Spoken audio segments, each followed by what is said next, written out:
آپ نے یہ تو سنا ہوگا کہ نارتھ کوریا ایک ٹوٹیلیٹیرین رجیم ہے، لیکن یہ ٹوٹیلیٹیرین رجیم آخر ہے کیا؟ What is totalitarianism? جیسے democracy, socialism, communism, monarchy, oligarchy, autocracy forms of government ہیں، ویسے ہی ٹوٹیلیٹیرینزم بھی ایک فارم ہے جس کے مطابق گورنمنٹ اپنے سٹیزن کی زندگیوں پر مکمل کنٹرول رکھتی ہے، یہ انفرادی آزادی کی اجازت نہیں دیتی۔ ٹوٹیلیٹیرینزم کے مین ایلیمنٹس میں single party rule, glorified leadership، state control communication، attempts to change society اور controlled economy شامل ہیں۔ ڈفرنٹ ٹائمز میں ہمیں دنیا میں ٹوٹیلیٹیرین حکومتیں دکھنے کو ملی ہیں، جن میں سے کچھ یہ ہیں۔ اٹلی 1922 سے 1943 تک بنیتو موسولینی کی ٹوٹیلیٹیرین رول میں رہا۔ اسی طرح Soviet union under Joseph Stalin 1924 سے 1953 میں۔ The People's Republic of China under the influence of Mao Zedong 1949 سے 1976 تک۔ نازی جرمنی اڈولف ہٹلر کے دور میں 1933 سے 1945 تک ٹوٹیلیٹیرین گورنمنٹ کی سب سے بڑی مثال ہے، لیکن یہ سب ٹوٹیلیٹیرین گورنمنٹس ختم ہو گئیں۔ لیکن کیا آپ جانتے ہیں کہ 21st سینچری میں بھی ایک ملک ایسا ہے جو ابھی تک ٹوٹیلیٹیرین رول کے انڈر ہے؟ وہ ملک ہے نارتھ کوریا۔ 1948 سے اب تک north Korea is under come dynasty. North Korea ایک ایسی ٹوٹیلیٹیرین رجیم ہے جو بہت سے ایسے لاز فالو کرتے ہیں جو آپ نے نہ کبھی دیکھے ہوں گے اور نہ ہی کبھی سنے ہوں گے۔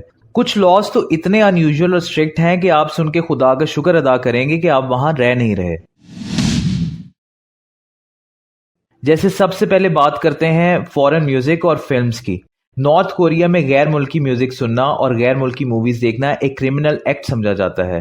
2015 میں کم یونگ ان نے وہ تمام کیسٹس، سی ڈیز اور ٹیپس ختم کر دی جن میں کسی بھی قسم کا اینٹی اسٹیٹ ایلیمنٹ موجود تھا۔ ان میں وہ میوزک اور موویز بھی شامل تھی جو فریڈم آف سپیچ کی سپورٹ میں بنی تھیں۔ اس جرم کی سزا ڈیپینڈ کرتی ہے اس بات پر کہ مجرم کون سی مووی دیکھ رہا تھا۔ جیسے مثال کے طور پر امریکن مووی دیکھنے پر سزائے موت، جبکہ انڈین مووی دیکھنے پر عمر قید ہو سکتی ہے۔ اسی طرح اگر کوئی انٹرنیشنل کالز کر رہا ہے تو دل سنبھالیے جناب، اس کی پاداش میں آپ پھانسی کے تختے تک پہنچ سکتے ہیں۔ 2007 میں ایک آدمی کو انٹرنیشنل کالز کرنے کے جرم میں سزائے موت دے دی گئی تھی۔ اور اگر آپ کم یون جو کہ نارتھ کوریا کے سپریم لیڈر ہیں کی سپیچ کے دوران اونگنے لگ پڑے تو ایک بار پھر سے پھانسی کے تختے آپ کے منتظر ہیں۔ 2015 میں یون یونگ جو کہ اس وقت کے ڈیفنس منسٹر تھے کو اس لیے پھانسی دے دی گئی تھی کہ وہ کم یونگ کے ایک ایونٹ کے دوران سو گئے تھے۔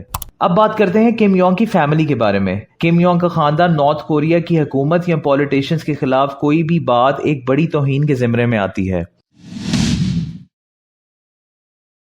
اس کے علاوہ صرف مرد سرکاری اہلکار کو گاڑی چلانے کی اجازت ہے۔ خواتین چاہے وہ ٹریفک پولیس میں ہی کیوں نہ ہو گاڑی نہیں چلا سکتی۔ صرف یہی نہیں، گاڑی خریدنے کے لاز اتنے اسٹرکٹ ہیں کہ 100 میں سے ایک شہری ہی گاڑی خریدتا ہے، اس لیے وہاں لوکل ٹرانسپورٹ پہ سفر کرنا عام ہے۔ نارتھ کوریا میں کچھ دنوں میں ہنسنا بھی ایک جرم ہے۔ 8 جولائی کو پریزیڈنٹ کم il سنگ کا انتقال ہوا تھا۔ تب سے اب تک اس دن مسکرانا ممنوع قرار دے دیا گیا ہے۔ اس دن اونچی آواز میں بات کرنا، شراب پینا یا ناچنا منع ہے۔ خلاف ورزی کرنے پر لوگوں کو لیبر کیمپس میں بھیج دیا جاتا ہے یا مار دیا جاتا ہے۔ کم il سنگ کی لاش مقبرے میں محفوظ ہے اور ٹورسٹ پر یہ لازم ہے کہ وہ جب آئیں تو وہاں سے جھک کر تعزیت کریں۔ انٹرنیٹ تک صرف نارتھ کوریا کے انٹرانیٹ کے ذریعے ہی رسائی حاصل کی جا سکتی ہے۔ پروفیشنل یوز کے لیے صرف 28 ویب سائٹ کا استعمال کیا جا سکتا ہے جسے گورنمنٹ سپروائز کرتی ہیں۔ انٹرنیٹ ایکسس کچھ خاص قسم کے لوگوں اور گروپس کو دیے جاتے ہیں جن میں پولیٹیکل لیڈرز، ان کی فیملی، کچھ ایلیٹ سکولز اور ملٹری سائبر وارفیئر ڈپارٹمنٹس ہیں۔ مزے کی بات یہ ہے کہ ونڈوز اور میک کا نارتھ کوریا میں نام و نشان بھی نہیں ہے، بلکہ ان کا اپنا سسٹم جسے ریڈ سٹار OS کہتے ہیں استعمال کیا جاتا ہے۔ کوئی بھی سٹیزن اپنا پروفیشن کا انتخاب نہیں کر سکتا، بلکہ یہ حق گورنمنٹ کا ہے کہ شہری کیا کریں گے۔ گورنمنٹ ملک کی ضروریات کو دیکھتے ہوئے یہ فیصلہ کرتی ہے کہ اب سٹیزنز کیا کریں گے، اور جو لوگ حکم نہیں مانتے ان کو لیبر کیمپس میں بھیج دیا جاتا ہے اور جبری مشقت کروائی جاتی ہے۔ نارتھ کوریا میں اسپیسیفک قسم کے ہیئر کٹس ہی الاؤڈ ہیں۔ 2013 میں کم یون نے بال کٹوانے کی سٹائل کی ایک لسٹ جاری کی جس میں سے 18 سٹائلز خواتین کے لیے اور 10 سٹائلز مردوں کے لیے تھے۔ اس کے علاوہ کسی بھی قسم کا ہیئر کٹ آپ کو لیبر کیمپ پہنچا سکتا ہے۔ پریزیڈنٹ کا نام کم ہے تو کسی اور کا ہو نہیں سکتا۔ جی یہ سچ ہے، سٹیزن اپنا نام کم نہیں رکھ سکتا، اور جن کا نام کم پہلے سے تھا ان کو اس قانون کی وجہ سے اپنا نام چینج کروانا پڑا۔ No one is even allowed to die۔ ایک سٹیزن اگر خودکشی کرتا ہے تو پیچھے اس کی 3 نسلیں اس کے کیے کو بھگتتی ہیں. اس کی فیملی کو اس جرم میں لیبر کیمپس بھیج دیا جاتا ہے.